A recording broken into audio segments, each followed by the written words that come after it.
Halo semuanya, selamat datang di segmen analisa. Kembali kita update terkait dengan kasus dari diplomat muda Arya Daru Pangayunan. Di video kali ini, kita akan mendalami dua saksi yang cukup kontroversi dalam kasus ini, yang terakhir kali terlihat bersama Daru, bahkan penyidik dari Polda Metro Jaya sempat menyebutkan nama mereka dalam rilis beberapa waktu lalu, nama Farah dan juga Dion. Sebenarnya, detail-detail kejadian pada tanggal 7 Juli menuju 8 Juli 2025 tersebut seperti apa sih?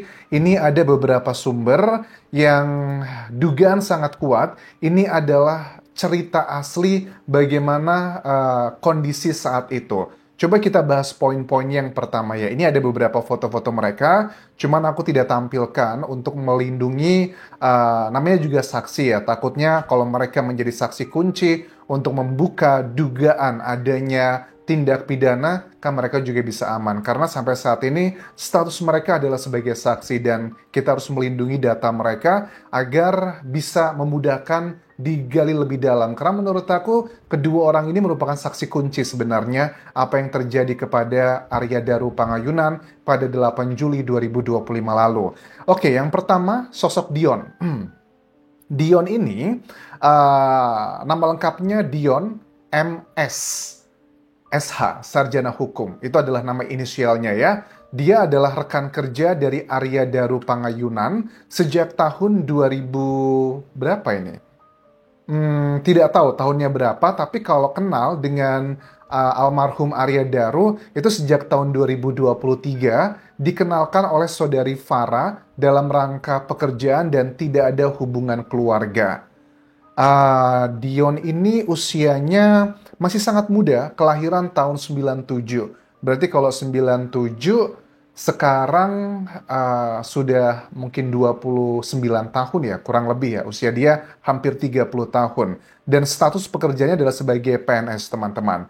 Jadi, menurut sumber istimewa yang menceritakan bagaimana kejadian di hari itu, tanggal 7 Juli 2025, bahwa pada hari Senin, tanggal 7 Juli 2025, sekitar jam 12 siang, saksi ini mengajak saudara Farah dengan saudara Arya Daru Pangayunan untuk berbelanja pakaian setelah jam kantor.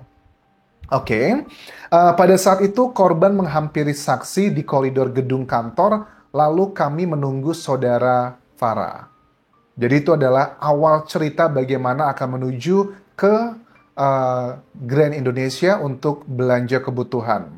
Sekitar pukul 17.00 WIB, jadi saudara Farah itu datang, lalu mereka bertiga berangkat pergi menuju ke Grand Indonesia Mall dengan menggunakan taksi, apa ini? Sun HSM. Apakah itu sebuah merek di Jakarta? Please let me know. Setiba di Grand Indonesia sekitar pukul 18 WIB, kami bertiga menuju ke tempat baju H dan M untuk melihat baju-baju namun tidak ada yang kami beli.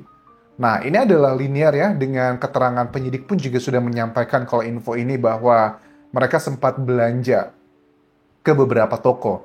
Salah satunya H dan M dan juga Uniqlo. Itu adalah yang kita ketahui dari penyidik dalam rilis resminya. Selanjutnya, mereka bertiga itu pergi ke outletnya Uniqlo dan membeli hanya saksi dan korban. Namun bayar masing-masing. Sepengetahuan dari Dion ini, korban membeli beberapa kemeja dan Dionnya membeli kemeja dan celana. Ditegaskan bayarnya masing-masing. Karena kalau nanti ternyata dibayarin, apa nih korelasinya? Kenapa dia begitu generous gitu? Jadi kan ini relatively wajar-wajar saja antara temen lagi belanja. Apalagi sama-sama cowok kan ya. Kalau kita lagi belanja, kan ya kita juga butuh pendapat dari orang lain.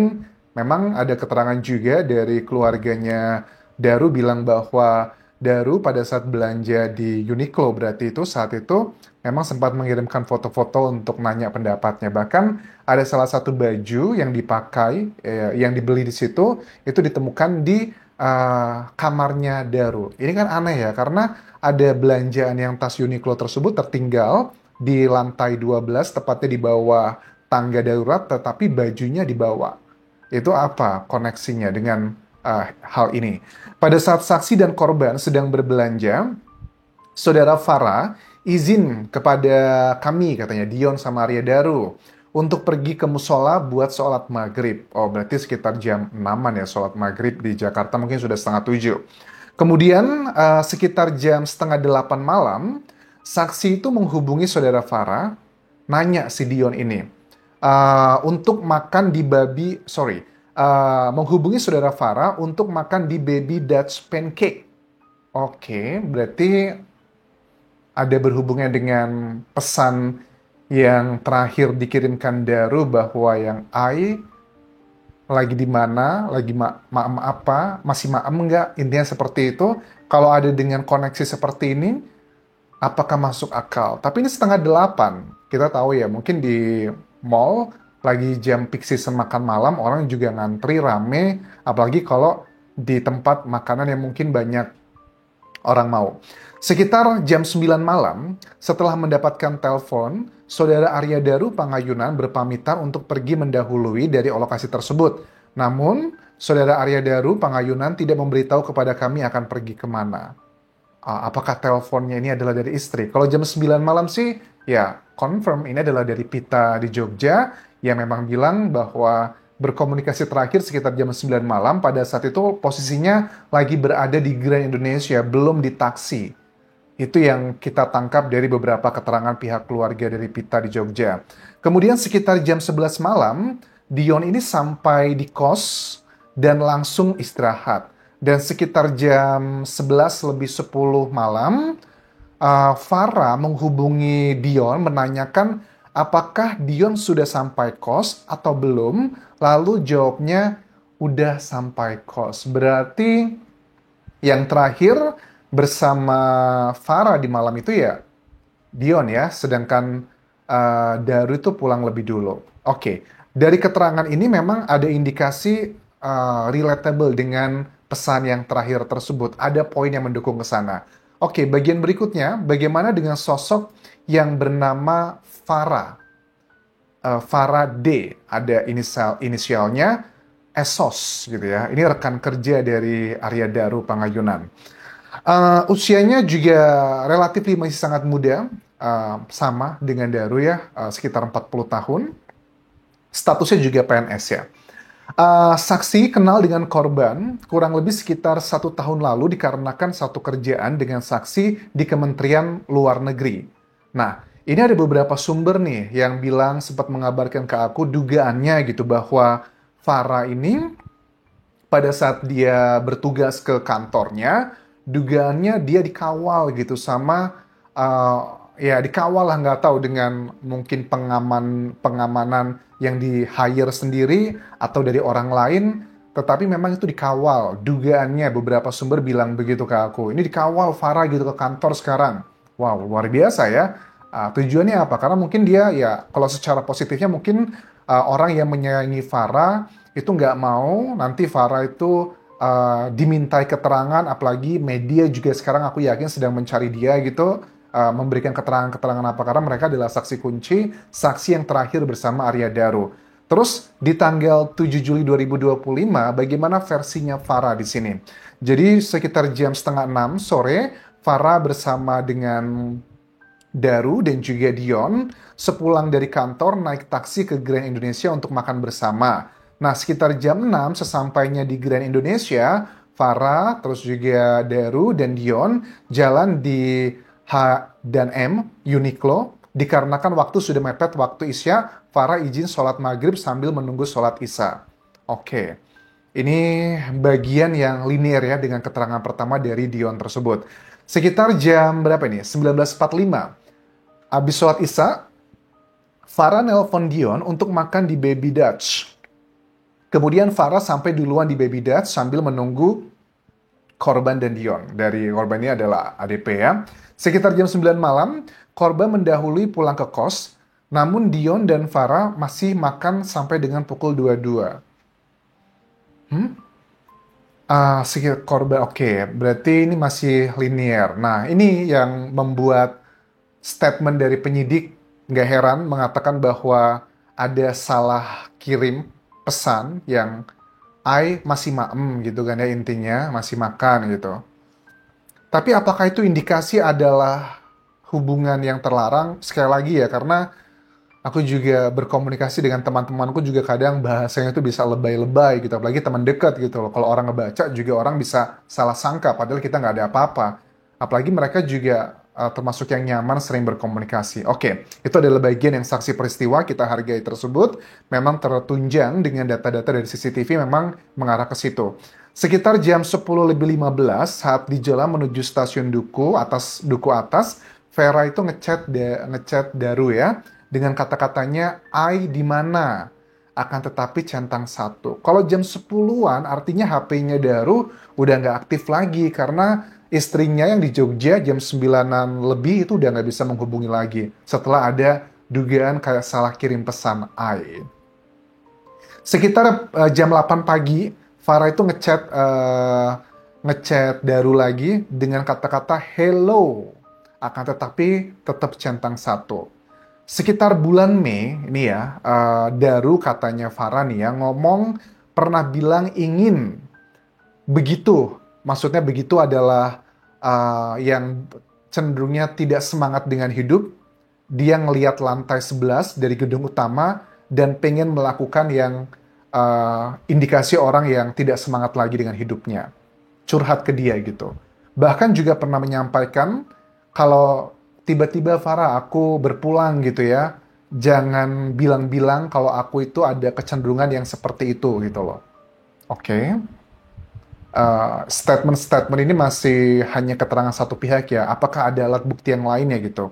Bahkan ada juga keterangan Daru pernah cerita kurang lebih 1 tahun lalu sama Farah bahwa dirinya pernah melakukan percobaan begitu ya dengan meminum obat-obatan tertentu sampai melakukan hal-hal yang ekstrim tapi tetap nggak berhasil. Dia bilang gini katanya, dia pernah bercerita bahwa motivasinya pada saat mengetahui ada salah satu karyawan Bank Indonesia yang melakukan aksi tersebut yang kita sudah tahu beritanya viral, makanya dia terinspirasi dari seperti itu.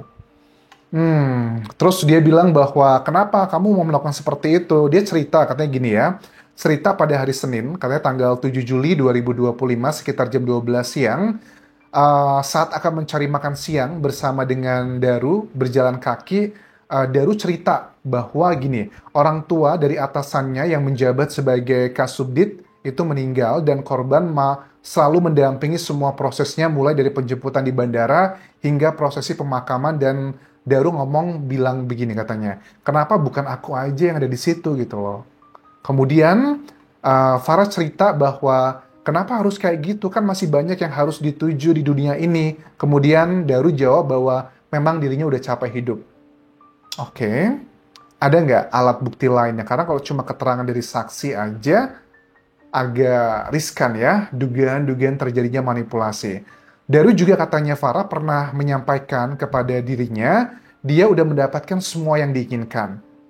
Menjadi diplomat, penempatan di luar negeri, merasakan mobil yang diimpikannya, skydiving. Dan itu katanya udah selesai hidupnya. Tapi ini bertolak belakang dengan semangat yang memang sudah dipersiapkan untuk kehidupan barunya di Finlandia. Ada anak-anaknya yang mau sekolah. Menurut aku gini ya, dengan karakter Daru yang family man gitu, kadang tuh orang tua mungkin boleh dibilang dia udah nggak punya semangat hidup gitu ya sama dirinya, tapi dia pasti pengen melihat putra-putrinya tumbuh dewasa, sukses, punya anak cucu. Itu adalah sebuah keinginan yang luar biasa menurut aku. Jadi apa yang disampaikan Farah kok bertolak belakang dengan sikap-sikap yang dilakukan oleh Daru ya.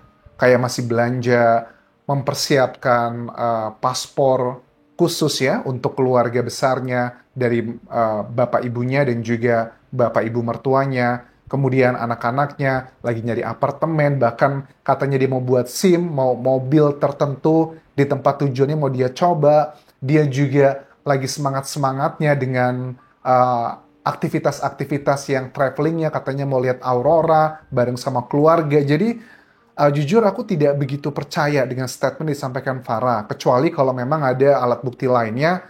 Nih misalnya pernah ngechat seperti ini loh, ini bukti chatnya gitu.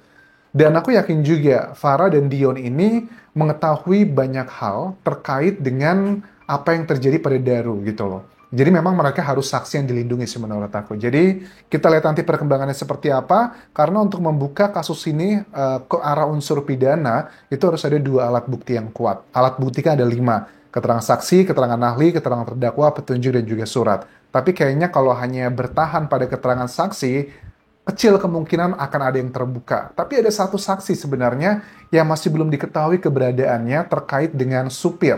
Supir yang dari Grand Indonesia menuju ke kantor Kemlu yang dipakai oleh Daru, itu sudah ada keterangannya. Kan bilangnya bahwa Daru itu kelihatan panik, kelihatan juga tengok kanan kiri. Tapi kesannya diabaikan ya. Tapi bagaimana dengan supir yang mengantarkan Daru dari kantor Kemlu menuju kos-kosannya? Sampai aku buka semua data-data yang aku dapatkan, baik dari media sosial, ataupun juga dari media konvensional, plus sumber-sumber istimewa lainnya, itu tidak ada keterangan yang mengatakan adanya keterangan dari supir yang mengantarkan dari kantor Kemlu menuju ke kos-kosannya. Padahal itu adalah detik-detik yang menurut aku juga krusial. Walaupun dari supir taksi yang sebelumnya juga sudah cukup krusial sebenarnya. Oke, terima kasih sudah menonton. Sampai ketemu lagi di video berikutnya. Kalau ada informasi yang aku lewatkan, kalian bisa kirimkan ke Instagramku, ke DM-ku, di Anjasa Sumara, ataupun ke TikTok dan juga akun Facebook page-ku. Sampai jumpa semuanya. Bye.